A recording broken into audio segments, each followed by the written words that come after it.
Assalamualaikum warahmatullahi wabarakatuh. Selamat siang adik-adik sekalian. Bagaimana kabarnya hari ini?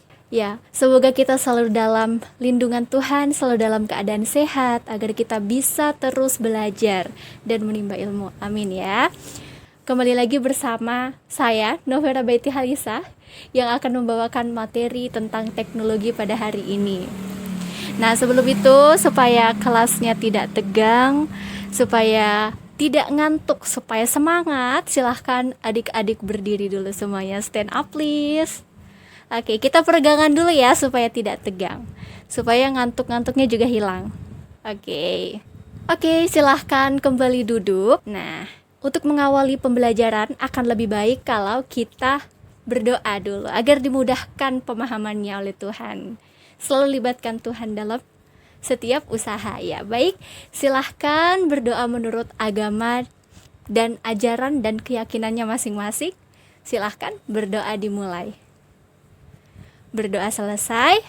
Oke.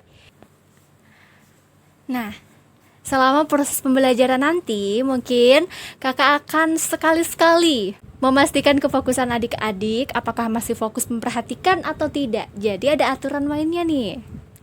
Oke, ini ice breaking ya. Jadi nanti kalau kakak bilang 1, 2, 3, adik-adik serempak mengangkat tangannya dan bilang yes.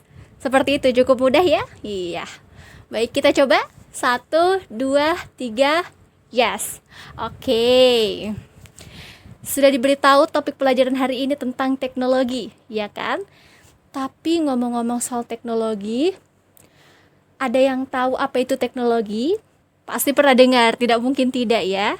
Ada yang bisa mendefinisikan dengan pengertiannya sendiri, tidak apa-apa. Ada yang mau? Silahkan. Ya.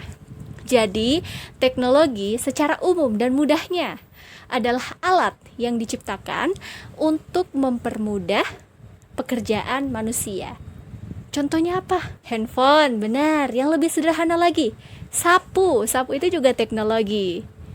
Mobil, kipas angin, lampu, itu semua adalah teknologi. Teknologi cukup luas. Teknologi itu sudah berkembang dari zaman dahulu sampai zaman sekarang. Sudah ada kemajuan yang jauh sekali. Sapu yang tadinya manual sekarang sudah ada robot sapu. Kipas angin, ada AC. AC sekarang juga banyak yang canggih, bisa dikontrol dengan HP, banyak sekali.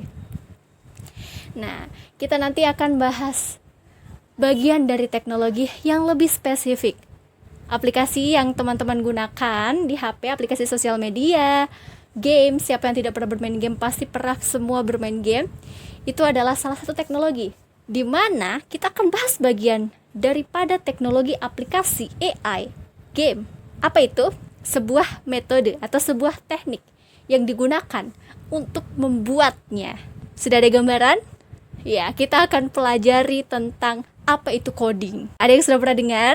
Mungkin bagi sebagian adik-adik sudah familiar dengan coding. Nanti kita akan bahas mengenai coding, karena spesifiknya kita akan bahas tentang itu. Tapi sebelum itu, kita harus tahu nih, apa tujuan kita mengetahui tentang coding? Apa tujuan kita mempelajari ini? Ya, silahkan disimak baik-baik tujuan pembelajaran kita pada hari ini. Yang pertama adalah memahami konsep dan pengertian coding. Oke, yang kedua, mengetahui apa itu bahasa pemrograman. Kemudian yang ketiga, mengetahui tools atau alat yang digunakan untuk coding, seperti itu. Dan yang keempat adalah adik-adik diharapkan mampu menjelaskan kembali materi yang sudah disampaikan pada hari ini dengan penalaran masing-masing.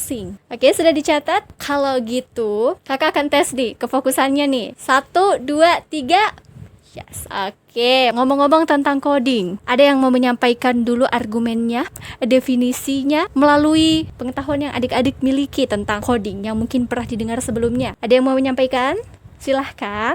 Oke, jadi kakak langsung jelaskan saja ya. Apa itu coding? Coding adalah proses memberikan instruksi kepada komputer. Berbeda halnya dengan berbicara atau memberikan instruksi dengan manusia, memberikan instruksi kepada komputer dikenal dengan istilah coding. Oke, sesederhana itu. Tapi mungkin bertanya-tanya, kenapa berbeda? Kenapa harus ada yang namanya coding? Buat apa itu? Tentunya berbeda, karena komputer tidak bisa serta-merta begitu saja mengetahui bahasa manusia, maka dibutuhkan yang namanya sebuah teknik untuk memberikan instruksi yang dimengerti oleh komputer. Oke, mungkin ada yang bingung, ada yang sudah mulai paham. Untuk lebih jelasnya lagi, kakak akan tampilkan slide. Silahkan adik-adik simak, perhatikan baik-baik materi tentang coding yang akan kakak tampilkan. Kita lihat di sini ada peta konsep. Tadi sudah sedikit dijelaskan di awal tentang teknologi, di mana banyak sekali bagian dari teknologi. Pesawat itu teknologi, kulkas itu teknologi, mobile app itu teknologi.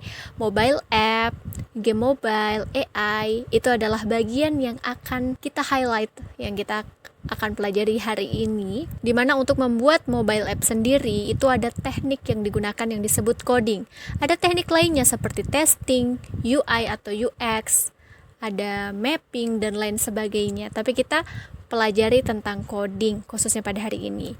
Tadi sudah sempat disinggung bahwa coding adalah proses memberikan instruksi kepada komputer untuk melakukan tugas tertentu. Jadi instruksinya ditulis menggunakan bahasa khusus yang disebut bahasa pemrograman. Bahasa pemrograman itulah yang menjembatani antara manusia dengan komputer bisa berkomunikasi menggunakan bahasa pemrograman itu sendiri. Kakak sebutkan dulu contohnya. Di sini ada HTML, CSS, JavaScript, Python, Kotlin, dan masih banyak lagi jenis daripada bahasa pemrograman. Nah, untuk lebih mudah lagi mengetahui tentang coding sendiri, kakak pakai analogi coding. Coding diibaratkan sebagai proses ketika seorang tour guide memberikan petunjuk atau arahan mengenai rute perjalanan kepada wisatawan atau turis. Ya, tour guide-nya itu adalah programmer atau kita atau manusia yang mengetikkan kode program. Petunjuk atau arahan merupakan kode program. Proses memberi petunjuk bisa disebut coding. Wisatawan atau turis itu berlaku sebagai komputer. Nah, di sini kakak punya gambarnya nih. Di sini tour guide sebagai programmer, petunjuknya adalah instruksi itu sendiri atau kode programnya. Turis itu adalah komputernya. Prosesnya sama. Jadi tour guide memberikan petunjuk, programmer memberikan instruksi, programmer memberikan instruksi kepada komputer, tour guide memberikan instruksi kepada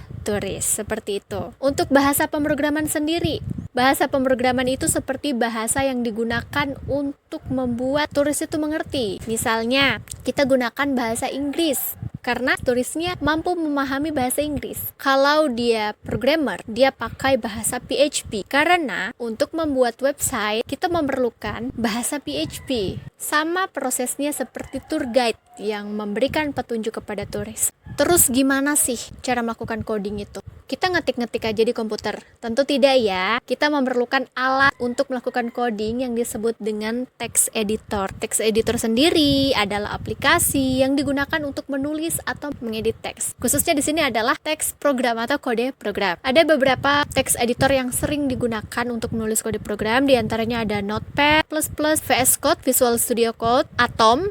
Kemudian ada Sublime Text. Yang paling sering digunakan oleh programmer itu adalah Visual Studio Code. Ini contoh tampilannya. Nah, nanti adik-adik bisa gunakan mana text editor yang dibutuhkan. Kenapa? Kenapa kita menggunakan VS Code? Ada kelebihan-kelebihannya. Menurut adik-adik sendiri, apakah menulis kode program itu rumit? Bagi sebagian iya, apalagi yang baru pemula nih. Tapi seiring dengan perkembangan teknologi, teknik coding ini juga mengalami perkembangan, mengalami kemajuan. Di mana perkembangan dan di mana kemajuannya? Yang sebelumnya kita menuliskan kode program dengan mengetikkan satu persatu kode programnya.